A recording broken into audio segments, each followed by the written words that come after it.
The following program is intended for all audiences, although I have to admit, somebody said one F-bomb. It wasn't me. Pass rush coming. And Rodgers, a perfect throw and simply dropped by Martellus Bennett. It would have been a first down, and Rodgers is hurt. He took a big hit at the end of that play just as he got it out, and it looked like he might have landed on that right shoulder. That's Anthony Barr. Shoulder, right elbow. Our guys understand there's a lot of capable players. It's not about one guy. I understand, they understand he's a special cat. I mean, I think their team probably understands that better than anybody because they're with him every day. But, they're still a dangerous football team. They've scored on everybody they've played against. It's just a matter of executing. And no matter who's in at quarterback or in any other position, all these games are close and tightly contested, regardless of who's out there. This is all football. This is how it usually goes during the course of the year. But at the end of it, you have to keep working through it. And the reality is you got to win games. We're focused on playing our best football. Everybody remembers November. This is an important time in every NFL season. This is when you have to really start to put your best foot forward. You got to be. Teams are in sync more. You can see with the Bears. I mean, they're playing a certain way the last 4 weeks. So, and that's what that's a challenge. Because the really good teams, they really start to take off in November.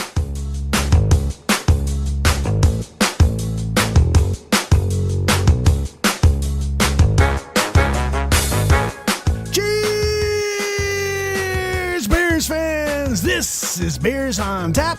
I am Aldo Gandia, and you just heard the head coaches of the Bears and Packers, John Fox, talking about the need to not take anything for granted, even with Packer great Aaron Rodgers out of the lineup, and Mike McCarthy telling reporters that it's that time of the year, November, when teams start to emerge or sink. Winning is a priority. I'd also like to welcome all of the Green Bay Packer fans who are tuning in to hear Robert Trader, my good friend and former working buddy, talk about the green and gold. Robert and I worked on the Packers Barroom podcast last season, and this year he's continued with it, and you can find it over at the NFC North Barroom Facebook page, posted after every Packers game. Robert will join me in a couple of minutes, but first, I'd like to offer my opening thoughts. We are halfway through the season, and while most Bears podcasts are evaluating the football team, I instead want to take a moment to evaluate you, our followers here at the Bears Barroom Radio Network. Now, I'm not going to go through a whole list of names. We do that every Wednesday at the end of our Bears 100 Proof show as we do a shout-out to the barflies, as we now affectionately call our followers. And you know what? I want to stop referring to you as followers, because the one thing that you've proved to us here at the Barroom is that you're not following us, you're leading us. You're telling us what you like. You come up with ideas. You respond to our ideas. It's been a very collaborative relationship, and I love it, and I thank you for it. I've been in the creative business for a lot of years, and for a good portion of that, I would take kind of this lone wolf approach. I'd go away into a dark room and then come out days later with some project and expect everybody to love it and stuff. And what I learned later in life is that I was wasting away the greatest resource available to me, and that was the diversity of opinions, ideas, and resources that my friends, my coworkers, people with similar interests, people with different interests brought to the table. The barflies have now become the engine of creativity at the Barroom. You're now contributing in ways that I never imagined, and I sense that that's going to continue. I hope that it does, because this, for me, has become one of the most satisfying endeavors of my life. I thank you all for listening. I thank you all for sending me emails, for sending me tweets and Facebook posts and direct messages. I thank you all for being barflies. Now, let's talk about the enemy, the Green Bay Packers, with Robert Trader. All right, as promised, with me is my good friend Robert Trader of Packers Barroom Podcast. Robert, you and I last year had one of the greatest times in my life because every week we would get together at a bar in Wisconsin. We'd set up our podcast equipment, and you and I would talk Packers football and get drunk. It was a lot of fun, especially the get drunk part. It really was. It really was. We should be doing that this year because right now, as a Packers fan, there is reason to drink and drink a lot.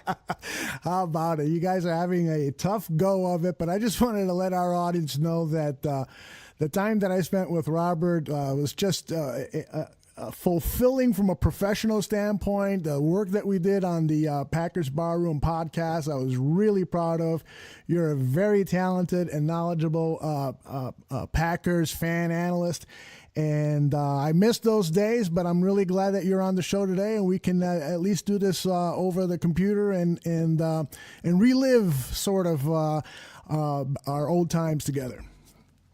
Hell yeah, man! You humble me. Thanks so much for your kind words. It was a hell of a lot of fun working with you all last Packers season.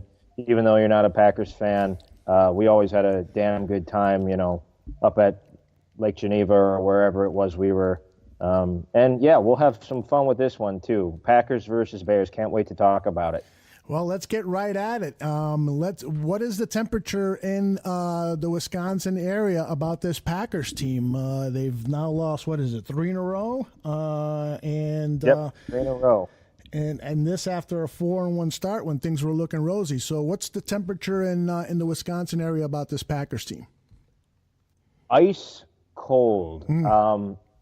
Today outside it was about 27 degrees with a wind chill and then right at single digits. And I think people are feeling just about that way about this team right now where, 3-4 weeks ago when Aaron Rodgers led that amazing comeback against the Dallas Cowboys, everyone was, in sunny California weather thinking that this was going to be a Super Bowl team. And with one hit by Anthony Barr, with Rodgers rolling out of the pocket, that collarbone explodes, and along with it, the entire Packers season explodes. And you go from being a perennial Super Bowl favorite and a team that is once again expected to be on that kind of a level to end the season to now, man, they look like they'll be lucky to win another game all year based on what we've seen these last 2 weeks with Brett Hundley as the starter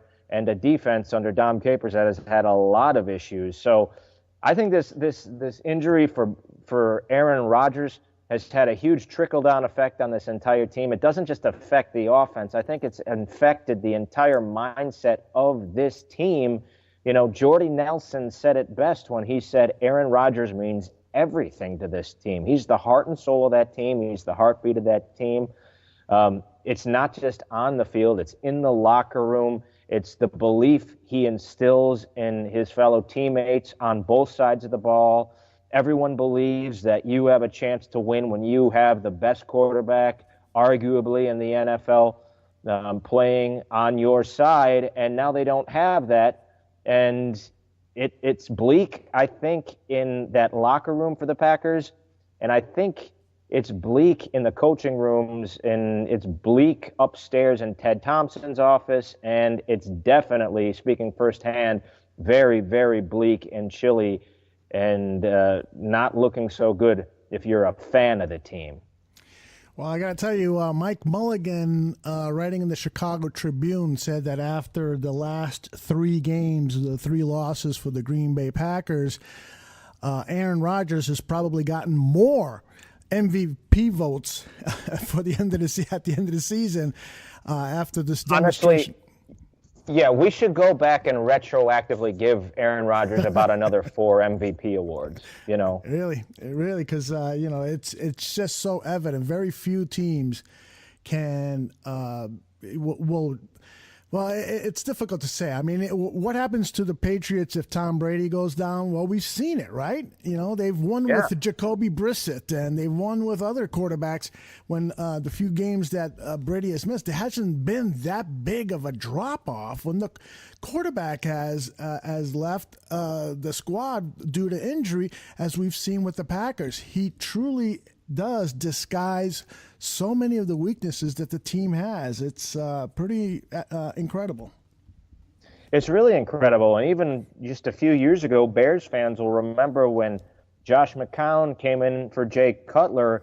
And I remember you passionately saying that, McCown was playing bad teams and taking advantage of bad defenses in that stretch and making himself look better than he actually was. And you were 100% right in that analysis. Well, the Lions, let me tell you, who the Packers just lost to on Monday night, are not a great defense, at least not in the secondary. And Brett Hundley was unable to take advantage all night long, just didn't look to be on the same page with his receivers, was reluctant to throw it downfield, was missing open receivers for touchdowns, and Jordy Nelson right at the end of the half, he had him wide open and missed them. He didn't even throw it. Those are plays that not only Aaron Rodgers makes, but I think a replacement level competent backup can at least make some of those plays. Maybe not every single one, but he can make enough plays to win the games, win some games here. And quite frankly, Brett Hundley does not look up to it to me. I know there's a big debate going on right now. Well, he's only had 2 starts and blah, blah, blah. Well, in those 2 starts, I think it's pretty obvious that the guy's in over his head. He can't throw the ball downfield. He has some arm talent. There's no denying that. He's got good feet, but he does not have the decision-making ability. He doesn't have the decisiveness to read a defense and make an instant decision. He can't go from his first read to his second read to his third read as fast as you would want an NFL quarterback to do that. And it shows. It shows in the 2 games he's played, and I don't see drastic improvements coming forth because Mike McCarthy said it himself. He's got 2+ years invested in Brett Hundley in his system. Well, if this is what the guy is after that amount of time in your system, studying all that tape, learning under the best quarterback in the game, learning under one of the best quarterback coaches in the game, maybe he's just not going to be good. So I think that the Packers need to have a come-to-Jesus moment if Brett Hundley can't perform in these next couple of games. I would have already personally done it after Monday night. But we'll see what happens with Brett Hundley. I guess that's kind of my thoughts there. I think, Aaron Rodgers, yes, he masks a lot of deficiencies, but when the Packers did have some success, not a whole lot even, but when they were able to put a Band-Aid on Aaron Rodgers being gone, was when they had a guy like Matt Flynn step in who can be an approximation of Aaron Rodgers. He's not going to be all out 100% Aaron Rodgers, but he can function within that offense at maybe 70% Aaron Rodgers level efficiency, which is enough to, score 21 to 24 points and maybe win a game or at least keep you in the game. And that's something Brett Hundley cannot do. Well, it's going to be interesting to see what adjustments Mike McCarthy does with Brett Hundley. I know on the Monday night broadcast, Gruden was practically begging McCarthy to allow Hundley to throw more downfield. So many of his passes were in the air for only 3 to 5 yards, a lot of screen-type passes, bubble screens and short passes.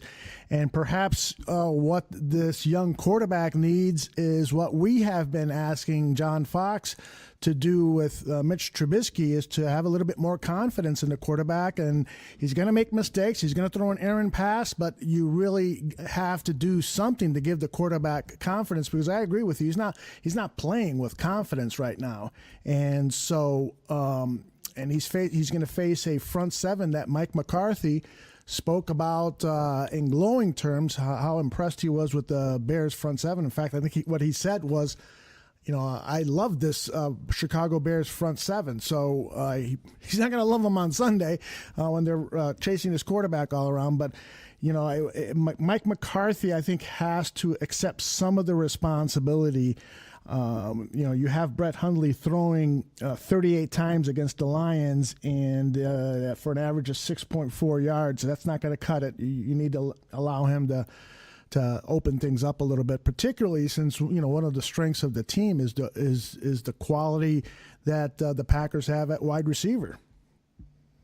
Yeah, no doubt. I mean, it's hard for me to know because I'm not in the meetings and I'm not studying the film all that much, but I I'm getting the impression that Brett Hundley, yes, some of those plays were obvious calls, to be a bubble screen or to be a short pass. There's no doubt about that. But I am getting the impression that when Brett Hundley dropped back to throw, he had the green light to throw downfield. We saw it a couple of times with Devontae Adams and Jordy Nelson streaking open downfield, and Brett Hundley had to make a throw, and he either didn't throw the ball on time and make the correct read, or he threw the ball and it was just a bad pass.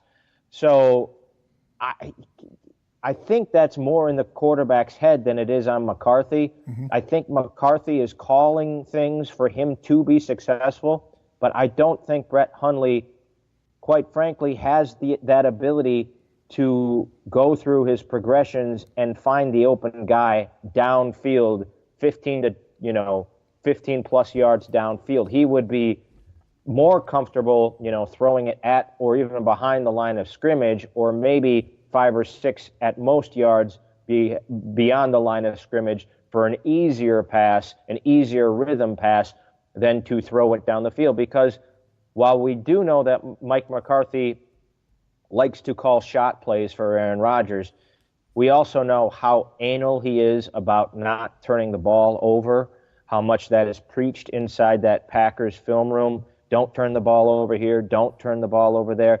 Maybe to your point, you just said it, Mike McCarthy needs to tell Brett Hundley, listen, these are the routes down there. If you think you can make one of those throws, I want you to let that thing fly. Don't second guess yourself. You have the ability. Let that thing fly. Find Jordy Nelson when he's streaking over the middle. Look for your number one weapons instead of being so quick to dump it down in the flat. We'll see what they do against the Bears. I think that's going to be a really interesting matchup. But from what we've seen so far, I don't have any confidence that much is going to change. Now let's talk about the running game for the Packers. I was frankly a bit surprised that McCarthy didn't run the ball more often early in the game and help his quarterback so that they could establish play action. Now, what's the young guy's name? Aaron Jones. Aaron Jones. Yeah. He had a couple of games this season where he looked fabulous. 19 carries, 125 yards, and that big win over the Cowboys in Dallas. And then on the road, this game was at Lambeau against the Saints, 131 yards and a touchdown, 7.7 rushing average. But then everything seemed to come tumbling down against the Lions. Only 5 rushing attempts, 12 yards. He caught 2 passes while he was targeted 5 times, -1 yard. That's not very impressive. The one guy that did look impressive to my eyes was Ty Montgomery, who's come back from injury and looks like maybe he's going to reclaim that number one starting position, running back position for the Packers. What's your assessment of the Packers run game? Do you think they can get it going against a stout Bears run defense? Well, I think they're going to have to try. There's no doubt about that. I mean, you can't get away with giving Aaron Jones only 5 carries again, because I think that this kid is the real deal in terms of being an NFL running back. His ability to make a decision in the first cut, his ability to read his blockers, he's got all of the skills. He's got the vision. He's certainly got the quickness and the speed. We've seen it multiple times in the open field. So I think it's going to be very important to get Aaron Jones and Ty Montgomery both involved in the game plan. I think you can use Aaron Jones on early downs, so you have the option to hand it off to him, and then you can use Ty Montgomery on 3rd downs or even 4th down situations when he's such a threat to be split out wide, because he was a wide receiver for quite a bit of his career in Green Bay before being switched over to running back last year. He spent his first year as a wide receiver, which is why he wears number 88. So he makes for a perfect 3rd down back. You got to get them both involved in the game plan. That's obvious, and maybe that will allow things to open up for Brett Hundley a little bit more, being it throwing the ball downfield just a little bit more. It'll get Parnell McPhee and those edge rushers a little bit less time to go after Brett Hundley if they have to respect the run. So it's going to be key for the Packers to get the running game going. Can they do it? I don't know. I think that they have a better chance of getting the run game going and working from that level, from working from the run and then basing your passing game off the run through play action and what have you, than they do the other way around, than from throwing it and then allowing that to open the run game up. They need to work from the ground up, and they need to come out and have a good running game to really hope to have any offensive success, in my opinion. And that starts with those two guys, Aaron Jones and Ty Montgomery.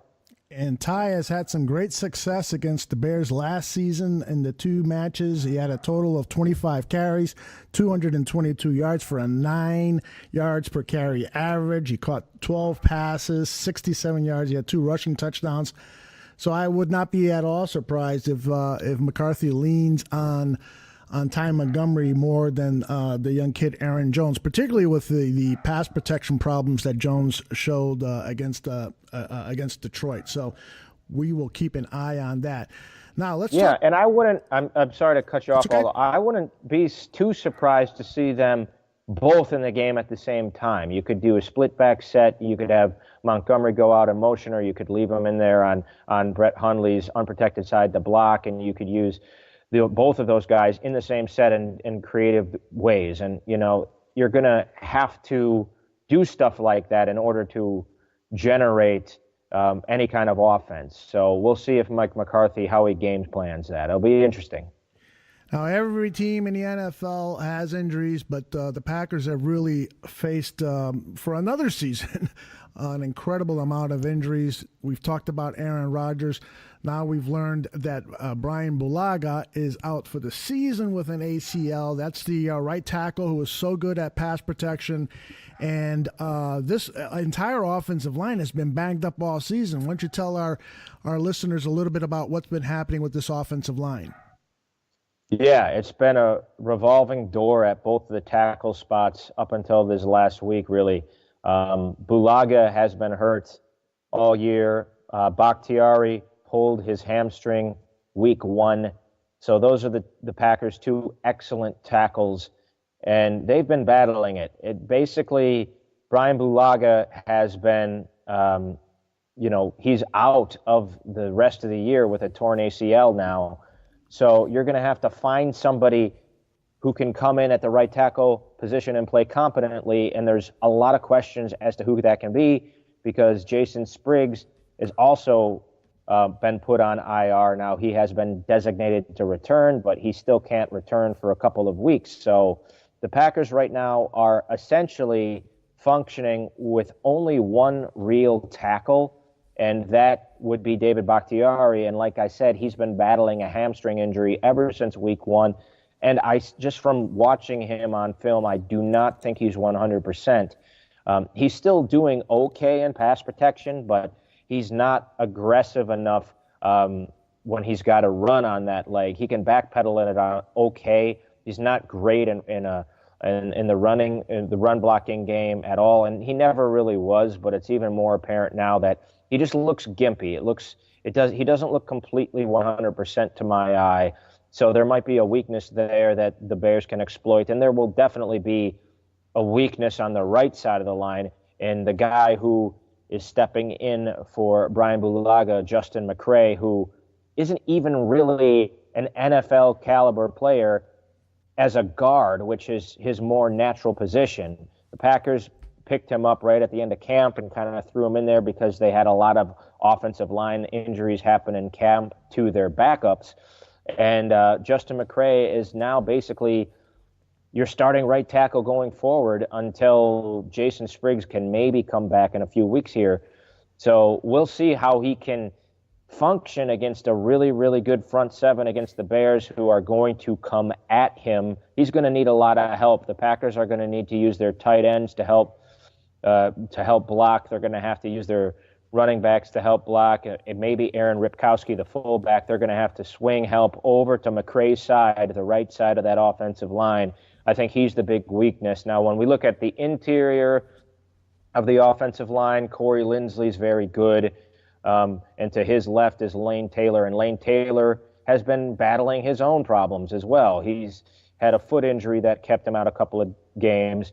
And then you have Jari Evans, who's been, okay, not amazing, but solid at right guard. And he's been the healthiest one on the line. So that's kind of the situation right now for the Packers offensive line. They are banged up. There is advantages to be taken if you're the Bears defense. And really, that's a matchup, just knowing that both of these teams, that is a Bears strength going against a big question mark for the Green Bay Packers. And I think the Bears should be able to take advantage of it. Yeah, again, McCarthy really has to help this team by running the ball more often. I'm looking at the numbers from the Detroit Lions game on Monday night, and we're talking about 13 rushes for the entire game. And for a football game where the Lions had only 17 points after three quarters, you would think that there would have been more rushing attempts. And if they're going to put this kid, Justin McCray? At right tackle. I mean, this guy was a guard for his collegiate career. And so run blocking is his forte, if he has a forte. And so, they've got to utilize the guy for what he can do. And pass blocking is not his strength. So if he's the starting right tackle, I would imagine that, having him pass block would be a big mistake, and having him run block would be more advantageous to the Packers. Let's talk. Yeah, and when you are going to pass, you have to give him help. No doubt about it. Mm-hmm. Yep, absolutely. Let's talk about the tight end situation, because a player near and dear to the hearts of, actually, he's not near and dear to the hearts of Chicago Bears fans. Yeah, I was going to say, what are you smoking? I don't think I can find a Chicago Bears fan who misses Martellus Bennett whatsoever, but Martellus Bennett was, under very suspicious or bewildering circumstances, was surprisingly cut by the Green Bay Packers on Wednesday evening. What have you heard, and how much, if at all, will the Packers miss the tight end? Well, this is one of the weirdest situations that I can ever remember happening in the middle of a season. Martellus Bennett came to Green Bay in the offseason. He signed that $21 million 3-year deal. Obviously not all of it guaranteed, but the first year of the contract was guaranteed for, I believe, $8.4 million in a signing bonus. Now, he, during the Packers bye week, posted some stuff on Instagram saying how he had a feeling that these last 8 games would be his last 8 games in the NFL. I believe those were his exact words. And first of all, Martellus, you had 9 games left to play, not 8, because you had the bye. So that's number one. So look at the schedule and add up the games, you moron. Secondly, when you post something like that on social media, you're basically telling the rest of your teammates, in my opinion, hey, I'm giving up. I'm going to give up on this season. We have some games left. I'm going to play out the remaining games, and then I'm calling it quits, and I'm just going to play the regular season games. I'm not even going to mention playoffs, because we all know that's not happening, essentially. So I was upset with the fact that he did that as a fan. I do not think it set well in the locker room at all. It didn't sit well with Mike McCarthy at all, or Packers management, Ted Thompson, etc. So there was already some bad blood there. Now, couple that with the fact that Martellus Bennett reported back in after the bye week. He practiced on Tuesday in full, and then on Wednesday he tells the team that he has a shoulder injury and can't practice. So he essentially stiffs the Green Bay Packers. He leaves town. He's out of town for the remainder of that practice week. He's not at the game on Monday night. And I'm sure the Packers management are livid with him, because there was no explanation for him being injured. He practiced on Tuesday.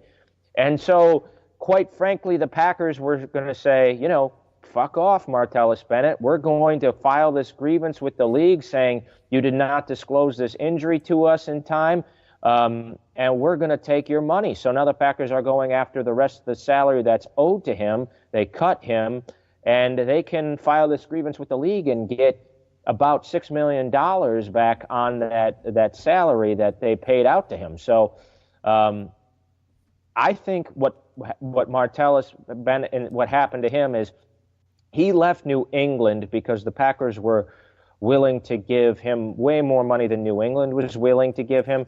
And I think he probably was figured out in New England with his weird antics and maybe didn't jive with some of the guys in that locker room. I have late-breaking news for you. Guess who picked up Martellus Bennett? I'm going to guess the Patriots. The New England Patriots have indeed put in a claim for Martellus Bennett, and so he's going to go through a physical, and if all pans out, Martellus Bennett is going to be playing with Tom Brady again. And I posted this on Twitter, I think it was last night, on Wednesday night, that Martellus Bennett, when Aaron Rodgers got hurt, Martellus Bennett got hurt too. That's been his MO, is that when the team that he's playing for starts to falter because of injury to their quarterback or just because the team is no good, he zones out. So when Aaron Rodgers suffered his injury, you could tell it was just a tick-tock situation. Mr. Bennett was going to some mysterious injury was going to hit him. Now that he's going back to play with Tom Brady, watch how good he's going to start feeling all of a sudden. Unfortunately, This guy, his motives are very questionable. He doesn't look like a team player, and he's just a very selfish individual. And that's my opinion. I don't have any facts other than what I've seen and heard, and it's a sad situation because the Packers did put a lot of trust in him, signed him to a nice, big, fat, decent contract, and he chose, in my opinion, not to fulfill it. Yeah, I would agree with that. And, he's been a weird kind of guy over the course of his career, and I think that the Patriots would have liked to keep him. It's just that the Packers were going to give him more money, and the Patriots said, well, maybe he's not worth it. But, now the Patriots have, Gronkowski's battling injuries and whatnot over there, and they've been decimated with their pass catchers and their wide receivers. They kind of have to put a claim in on him at this point. So I guess it works out great for the Patriots, but it's just such a weird thing for a player to do. And it just sucks, as a fan, that one of the guys on your team is disinterested now. He's not going to fight through the adversity. He's not going to show up and put his name to a team, win, lose, or draw. He's just going to say, you know what, I feel like checking out, and please show me the door. And, I hope the Packers can get his salary back, because he doesn't deserve to get paid, in my opinion, if he's really, bullshitting this. He doesn't deserve to get paid. Get that money back. I mean, it's really, really weird, really bizarre, and really disappointing for me, because I had really high hopes for him this year. And like you said, those hopes all went out the window for Martellus Bennett when Aaron Rodgers broke his collarbone. And I guess, Bears fans, knowing Bennett like you do and other Bears fans do, you guys could probably see this coming as soon as Rodgers went down. Yeah, I've made the mistake of trying to stick up for Martellus Bennett, but I'm wrong. Shane Marsaw and the other guys at the Bears Barroom have convinced me that this guy is very selfish and not a team player. But somehow, some way, it seems like Brian Belichick seems to get the most out of these malcontents. He's got some charm over them, and so he'll probably go to New England and win another ring. Who knows? All right, let's talk about. Go ahead. No, you can go head on. We can move on. All right, let's talk about the wide receivers with the Packers. I'm concerned about Jordy Nelson, one of my favorite wide receivers in the NFL. Are we beginning to see the end of Jordy Nelson's career? I don't want to say that right now, Aldo. I think Jordy Nelson, while he might not be the receiver that he was in 2014 when he caught over 90 balls for 1,500 yards, while he might not be that guy anymore, I think that this is a guy with Aaron Rodgers throwing him the football I think that he would have been a lock this year for right around 1,000 yards and double-digit touchdowns, even though he's not the player he was a few years ago. Obviously, he had that knee injury 2 years ago where he tore his ACL in the preseason, and last year he was actually voted comeback player of the year and won that award for the entire NFL. So do I think that he's lost a step or two from his previous greatness? I do think so. Do I think he can still be a very effective wide receiver for this Green Bay Packers team with Aaron Rodgers throwing him the ball again as soon as next year? Definitely, I think he can. Is he a true number one dominating wide receiver anymore? Probably not. And maybe he's not worth big-time money at this point, but, you know, he signed that contract and he's not getting huge money. I believe his next year he's due for $9 million, and then his deal is up. So I think the Packers are getting a pretty good deal for the player he is. And once again, I said it earlier in the show, he was wide open for an easy touchdown, beat the coverage last week in the end zone for Brett Hundley at the end of the first half, and Brett Hundley just was not able to pull the trigger. So I still think he's a good player. I have a hard time saying that he's washed up, he's not good anymore or anything like that. I don't think he is what he used to be, but I think he's still got a few years of good play in him with Aaron Rodgers throwing him the football. Well, and by no means do I think he's washed up, but yeah, I think you nailed it with your assessment of him. He's just not going to be that Pro Bowl caliber player.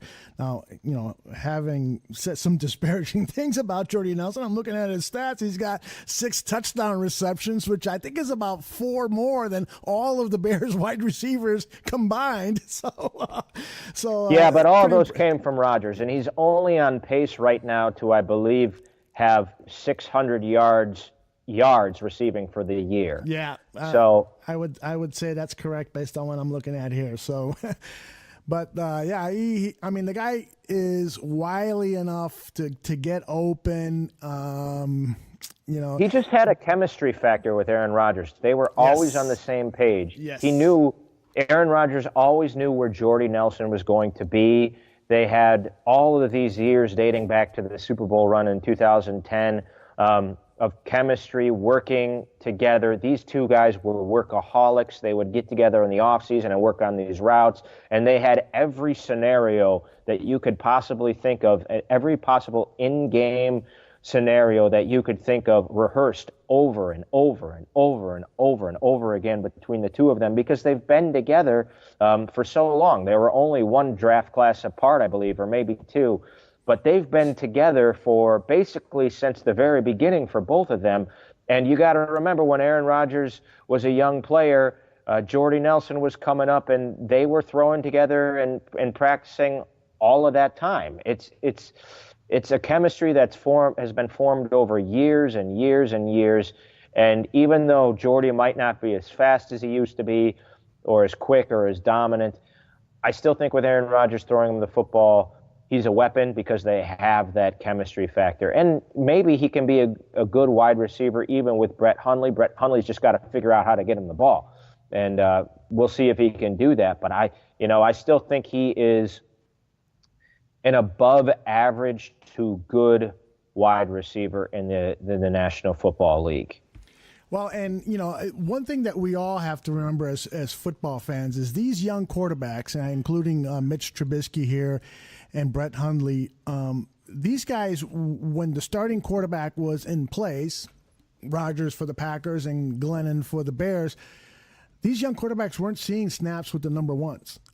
So, you know, that timing that you were just talking about that Nelson has with Rodgers, that was just never established, Nelson with Hundley. And when you look back at Hundley's career, he missed all of last season not all of last season, but he missed the first half of last season with an injury, so his preseason was cut in half. And again, when he returned to the team, he wasn't seeing number one snaps. So you're essentially, yes, he's studied that playbook for 3 years. I don't think that is Hundley's problem. I think Hundley's problem is just the lack of game experience. And so perhaps Yeah, that could be fair. And I could be being a little bit hard on Hundley. I'm certainly willing to admit if I am wrong, and I hope I am. I hope he plays much better. We'll see going forward here. But from what I've seen I can only go off of what I've seen, and he's had essentially 3 games. I mean, 2 starts, but Rodgers went out in the second series in the first quarter in that Minnesota game. He's essentially had 3 games to show me some kind of ability to get the ball downfield. And one of those games was coming off a bye when they should have been practicing ad nauseum these rudimentary skills of throwing 20-yard passes downfield, and it just, man, I know it's different when you're going against an NFL defense and a pass rush and all that, those sorts of things, but man, it just doesn't look like he has it. And I know you got to develop chemistry with your receivers and such, but even when they put Geronimo Allison in the game, who's a guy that Brett Hundley should be throwing to a lot on the second team offense, he hasn't found him either. So, and Allison's played some snaps. So it makes me wonder what is actually going on. What is the real problem? Is it what you said, that he just doesn't have enough time with his guys to throw him? He hasn't developed that chemistry, or is it something deeper? Is it something in his mental state that he just isn't fast enough to make the same kind of reads? Is he not accurate enough throwing the football? Now, he slipped all the way to the 5th round out of college because there were some of these concerns on the tape that, he didn't go through his progressions fast enough. He didn't throw that accurate of a ball. Yeah, he was a really good athlete and whatnot, but he came out of college with a lot of these flaws that I am now seeing in his game on the NFL level. So I just got to wonder, and I just got to say, maybe this is just the guy he is. Yeah, you make a good point. I mean, he had an excellent junior season. He was going to be drafted in the 1st round after his junior season, but he elected to go back for his senior year at UCLA, and it cost him a lot because he dropped in that draft, and the play of his senior year just wasn't what it should have been, and he's basically playing like he did in that senior year. We'll see if he can find that form that he had in his junior year, if he can get back there. If he's going to do it anywhere, he'll do it with the Green Bay Packers because of the reputation Mike McCarthy has, and the quarterback coach there. It's sterling, so we'll see what happens. Let's turn our attention over to the defense now. And what is going on with this defense? Up front, Mike Daniels is still Mike Daniels, one of the best defensive linemen in football, although he really committed a bonehead mistake against the Detroit Lions. A penalty on, I think it was the first drive of that game. The score was 0-0. It was a 3rd down play. He commits he headbutted an offensive lineman that kept the Detroit Lions drive alive, and they got a 1st down as a result of that. And when it should have been a punting situation, the Lions went on and scored, and the route was on. But nonetheless, Daniels is a great defensive lineman, run stopper. It takes 2 guys to stop him from getting to the quarterback. What else is happening with this defensive line as we go position to position? Yeah, well, we'll start with the positives. Up front on the defensive line, Mike Daniels, you already highlighted him. He's a beast. He made the bad play in the last game with the headbutting after the whistle, and that was boneheaded and stupid. But overall, he's an exceptional player. I would say he's probably the best player on the defense. And next to him playing nose guard is Kenny Clark, who in his 2nd year in the league has made a huge jump. And he looks like a very good starting caliber nose guard in just about any 3-4 scheme. and he's been a beast. He's eating up blocks. He's getting after it in the run game. He's even getting a little bit pressure on quarterbacks from time to time. And then next to Kenny Clark is a guy like Dean Lowry, who was a 6th-round draft pick of last year. He's also a 2nd-round player. He's made a big jump in this year as well. And both of those guys are playing at that second-year level where, okay, maybe the rookie year they're getting acclimated to the NFL, the different level of play, and then second year their talent shows up and they both take huge jumps. Now, in the case of Dean Lowry, he just isn't as talented physically as Kenny Clark, so he's not that kind of dominating player, but I would say he's a solid player in the NFL. And overall, I think that starting defensive line up front is good. Now we go to the linebacking core, and Blake Martinez, this is his 3rd NFL season now, looks like the real deal as an inside linebacker. He's all over the field. He's making plays. He's doing a lot of good things in there. He's improved his coverage abilities a lot.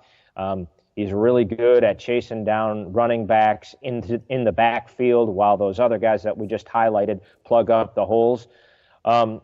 He's been very impressive. And then we start with some of the negatives on this defense. Clay Matthews is getting paid, I believe, $14.5 million this year, and he's getting paid premier pass rusher money to not be a premier pass rusher. I don't know where he's been. He looks like a shell of Clay Matthews. I mean, he's still got the beautiful long hair, but aside from that, that's not going to win you any football games, unfortunately. Yeah, he's still got that beautiful long golden locks flowing in the wind, but he's getting single blocked and he's getting stuffed and he's not getting any pressure. And it's a huge problem because Nick Perry, who's probably the best pass rusher on this Green Bay team right now, has a big club on his hand, and that's limiting him. So between the two of them, they're not getting pressure, which causes Dom Capers, in order to bring pressure and get pressure on the quarterback, he has to blitz. And when he blitzes, there are so many open holes in that secondary, especially at the cornerback position. And the past few games, it's been deeper in the secondary because Morgan Burnett has either been not playing or coming off an injury and hampered. And he's not going to play again this week against the Bears. So that's where a lot of the injuries are as well in the secondary. Quentin Rollins is now out of the Packers' plans for the rest of the season because he blew up his Achilles tendon, and he was kind of bouncing back a little bit after an off season. I think he was definitely good enough to be the Packers' number 3 corner. And then you look at, they're playing guys like Lindsey Pimpkins, who's an undrafted player. Kentrell Bryce is now on IR, the promising strong safety for the Packers, who's been flying around, who you loved. I know you raved about him last year. Yep. And he was another guy who looked like he was taking a second-year jump, and now he's gone. Josh Jones looks like he could be the real deal, but he's a rookie. I don't think he's totally comfortable in that Dom Capers system yet, just because he's so new. And Clinton-Dix has, quite frankly, not been the same player he was last year when he was an all-pro player. And I think that is because Morgan Burnett has been gone so much. Morgan Burnett is the captain of the defense, and it allows Clinton-Dix to be that true free safety roaming around in the back end. And Clinton-Dix doesn't have to worry about making any checks or any calls when Morgan Burnett is in there. And now that Morgan Burnett has been injured and out, Clinton-Dix has to take on those responsibilities, which, in my opinion, doesn't allow him to be the ball-hawking free safety, which he specializes in. So I think Morgan Burnett is probably the biggest problem for this team right now, just because he hasn't been available enough. The biggest problem for this secondary, I should say, because he hasn't been available enough. And the biggest problem for the defense as a whole has just been the inability to get pressure on the quarterback with just bringing 4 guys. They constantly have to blitz in order to get pressure. And more often than not, the quarterback finds his first read in that questionable secondary, and it's a first down or a big gain. The Packers have not forced a punt, Aldo, in the last 6 quarters. Wow. Now, Obviously, they would have forced a punt if not for the Daniels headbutt, which we already talked about. But still, that's pretty damn bad. And their third down rate this last game was atrocious. Detroit got literally every third down with the exception of that Daniels one. 3rd and 9, got it. 3rd and 12, got it. 3rd and 14, got it. 3rd and 8, got it. 3rd and 7, no problem. The only times the Packers stopped them is when Detroit committed turnovers, fumbling the ball. Other than that, it was anytime Matt Stafford dropped back to pass on 3rd down, it was just open season on that Packers defense. There's a lot of concerns there. There are some injury issues to be sure, but Packers fans are starting to wonder maybe Dom Capers, as defensive coordinator, has run his course here in Green Bay, and it's time. Might be time for him to move on. And people are definitely questioning Clay Matthews and where the hell has he been? He's getting paid all this money, and there is serious talk now among the fan base that Clay Matthews could be cut and maybe should be cut at the end of the season with the amount of money the Packers are going to have to pay him. If he's going to produce like this, I'm kind of the belief that he shouldn't be on the team.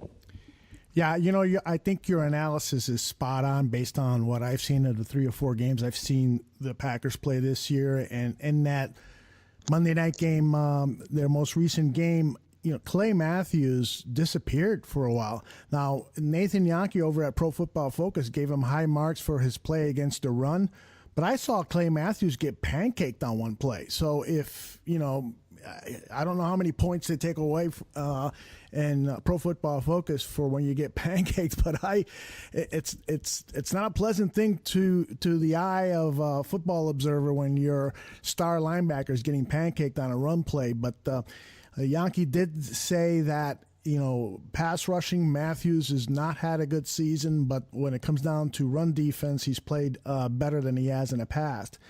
And that's great, but you don't pay an outside linebacker that much money to be good at run defense in the NFL. You pay him to get after the quarterback. If you're going to pay a guy that much, it's fine to be good in run defense. I'll take that, but I miss the old Clay Matthews who, was over pursuing on run defense and wasn't really good at it, but could get after the quarterback and force a sack on 3rd and long.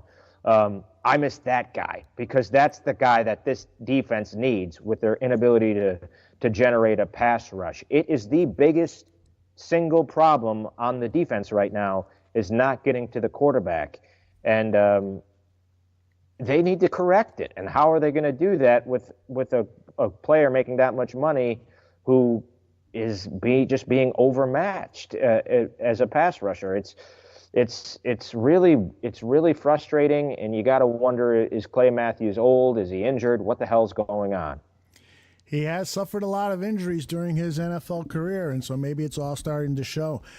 The other thing about your analysis that I think should pique the ears of Bears fans is that the strength of this defense is up the middle with Kenny Clark, Mike Daniels, and Blake Martinez. Martinez is on track to get 150 tackles this year. That's the type of tackling machine this kid is. A kid out of Stanford who was drafted in the 3rd round, 4th round, a film aholic. The word is this guy just stays hour after hour watching tape. It helps his game tremendously because athletically he's not the most gifted athlete. He just plays very, very smart. And it's one of the things that the Packers try to do when they acquire players is they look for smart, versatile football players. Blake Martinez is only going to play the inside linebacker position for this Packers team, but he, in his rookie season, he was calling the plays. He had the microphone in his helmet, the headset device that allows him to make calls, and that's the kind of confidence Dom Capers had in him. And your analysis on Kenny Clark is spot on. This guy is looking like he's going to be a stalwart interior lineman for 3-4 defenses for years and years to come. This guy is a force. So with Jordan Howard assuming so much of the offensive duties for the Chicago Bears, he's going to be facing a stiff test on Sunday. We'll see how he does against those tough guys.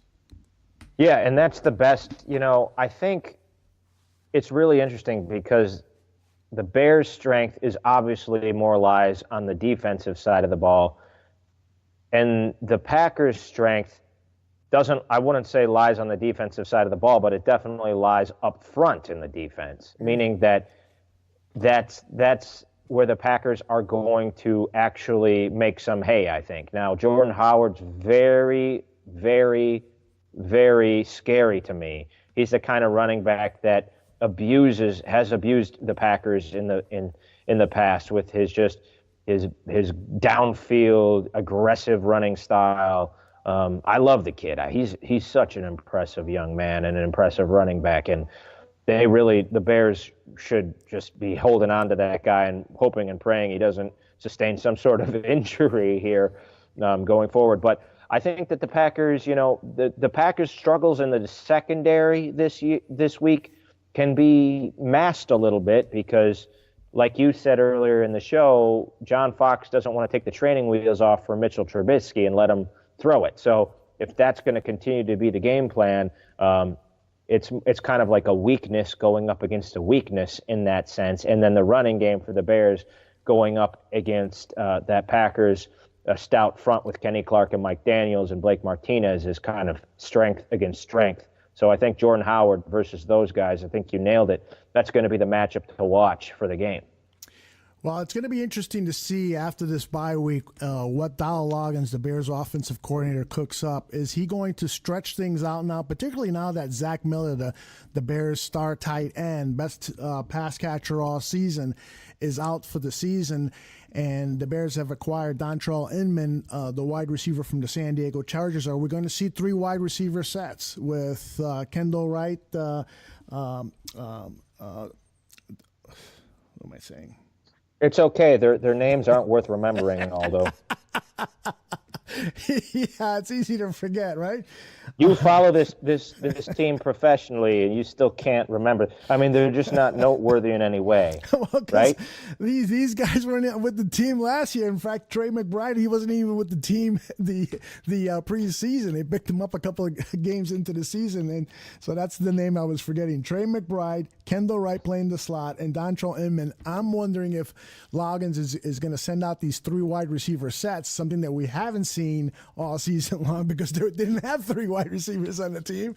And you know what? There's word that Deion Sims might miss, tight end Deion Sims might miss Sunday's game because of illness. And if that's the case, then I bet the Packers are going to see a lot of 3 wide receiver sets, and they'll probably spread the offense out. It could be a whole different look that the Packers have not scouted. All right, so now we get to that part of the show where I must ask you that tough question. I know this is going to be really painful for you, Robert. Who's going to win this game Sunday? Well, Aldo, come on, say it. Say it, Robert, say it. I'm with Vegas on this one, I got to tell you. And it's going to, it breaks my heart to say it. Oh, please. It really does. This is going to be my ringtone. Go ahead, say it. Oh, you are loving this. Although I expect it to be a low-scoring game, but I expect the Chicago Bears to beat my Green Bay Packers at Soldier Field. And I think they're going to do so by the tune of about 20-14. I think that it'll be painful again for the Green Bay Packers. On offense, they're going to struggle scoring points against an impressive Bears defense. And I think on the other side of the ball, I think that the Bears are going to do just enough with Jordan Howard. I think Mitchell Trubisky completes a few passes because the kid he's got all the arm talent. He's got all the athleticism to do it. He just needs to actually do it. And against the Packers, secondary, which I just highlighted, there's no reason he shouldn't be able to make at least a couple plays. So I like your Bears, Aldo, to win this game against my Packers 20-14. I think that'll be my official pick. Are you happy? I wish you could see the smile. Come early. I wish you could see the smile on my face. It's Christmas come early for you. Merry Christmas, Aldo. Merry. Well, listen, you might get the last laugh out of this because if the Bears blow this game, then you'll be the one smiling and I'll be the one crying in my soup when we get together next week for some burgers and beers. Listen, Robert, we are well over an hour now, so I want to thank you so much for being on the show. You're a good buddy and a great sport, and I can't wait to get together with you next week. Thanks again for being on the show. Right on, brother. Sounds great. Thanks for having me on. It's always a lot of fun talking to you. Likewise, man. Likewise. Okay, I started the show by thanking the barflies, and I want to end the show by asking the barflies for a favor. Over the weekend, please stop by bearsbarroom.com. We have some articles up now that I'm really proud of. On Friday afternoon, we're posting part 2 of Frankie Myers' multi-part series on general manager Ryan Pace and how he's rebuilding the team. It's going to be a really excellent piece. Alec Lifschultz has already posted an excellent tribute to Eddie Goldman, a key player on the Bears defense who rarely gets the attention he deserves, and Brett Malai. And I apologize, Brett, if I am mispronouncing your name. Brett sent me an email complimenting us on our podcast, and he wanted to share his opinion about the Zach Miller touchdown catch that was overruled by the officials. And as he laid out his argument on what he felt was a bad call, I was just really taken with how interesting his writing was and how really cool it was. And I said, you need to write this as a post. Please do it. And he did. And I've posted it up on at bearsbarroom.com, and I hope you will check it out along with Alec and Frankie's work, because all of that stuff is, again, I'm really proud of it. So Steve, please stop by bearsbarroom.com and share it with other people. And when you're on iTunes or wherever you're getting these podcasts, please give us a favorable review. Don't forget, our next show is Monday night, Bears Hour Live with Draft Dr. Phil Atoshan. And I'm hoping Shane Marsall will stop by to lend us his opinion on the Bears-Packers game. And I hope that you will stop by mixlr.com. That's where our chat room is during Bears Hour Live, and we engage in interesting opinions, conversations with one another, banter. It really has a true barroom feel, so you really should make a point of stopping over at mixlr. Just type in Bears Barroom Radio Network, and it will take you to our page. So, finally, I want to leave you with this one thought. If you drink, please do not drive, and always bear down.